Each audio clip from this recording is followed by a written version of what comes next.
কেমন আছেন সবাই? আশা করছি ভালো আছেন। বাংলা টেস্টের রান্নাঘরের নতুন পর্বে সবাইকে স্বাগত করছি।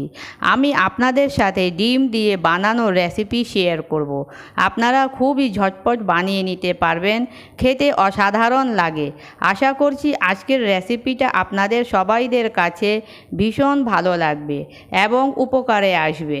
চলুন তাহলে দেখে নিই আজকের ভীষণ মজার ডিমের ভর্তার রেসিপি। এখানে বড় একটা আলু সেদ্ধ নিয়েছি, দুটো ডিম সেদ্ধ, লবণ, রসুন ভাজা আর কাঁচা লঙ্কা ভাজা আর ধনেপাতা কুচি। এই উপকরণগুলি দিয়ে তৈরি হবে। প্রথম এখানে আলুটাকে মেখে নেব, হাত দিয়েই ম্যাশ করব। তারপরে রসুনটাকে হাত দিয়ে ম্যাশ করব আর তারপরে কাঁচা লঙ্কাটাকে ম্যাশ করব হাত দিয়ে।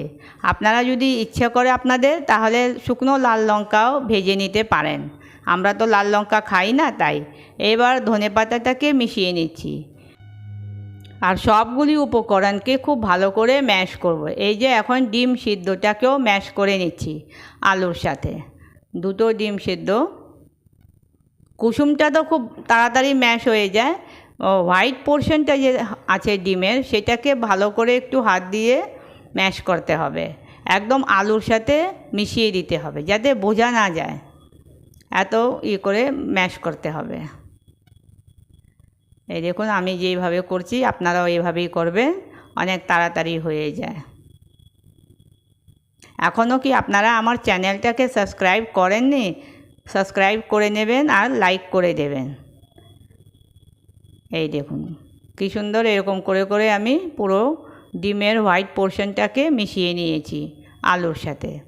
আলু আর হোয়াইট পোর্শনটা একদম বোঝাই যাবে না। এই যে এইভাবে খুব ভালো করে মিশিয়ে নিতে হবে। তারপরে এই যে একটু সর্ষের তেল দেব, কাঁচা তেল অল্পই দিয়েছি, ওই টিস্পুনের 8 চামচ, 1 চামচও দিইনি। এই কাঁচা তেলের যে একটা স্মেল লাগে খাবারের সময়, ওটা এত ভালো লাগে। আর এর মধ্যে তো আসল কথা, এটার মধ্যে লাল লঙ্কা মেখে নিলেই খুব ভালো। এই যে আমি বাটিতে সার্ভ করে নিয়েছি। এই দেখুন কত ভালো দেখা যাচ্ছে না ডিমের ভর্তা? গরম ভাতের সাথে খুব ভালো লাগবে। এই যে আমি একটা লাল লঙ্কা রেখে, ভাজা লাল লঙ্কা রেখে গার্নিশ করেছি। আপনাদেরকে যদি এই রেসিপিটা ভালো লাগে তাহলে একটা লাইক, শেয়ার আর সাবস্ক্রাইব করার অনুরোধ রইল।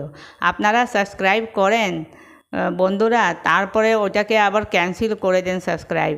তো প্লিজ সাবস্ক্রাইবটাকে ক্যান্সেল করবেন না। আপনারা যদি সাবস্ক্রাইব এরকম করে ক্যান্সেল করবেন তাহলে কি আমি আগে বাড়তে পারবো বলুন? সাবস্ক্রাইব ক্যান্সেল করবেন না, আরও লাইক করবেন আর আমার চ্যানেলটাকে শেয়ার করবেন। হাসতে থাকুন, হাসাতে থাকুন। আবার আসছি, বাই বাই।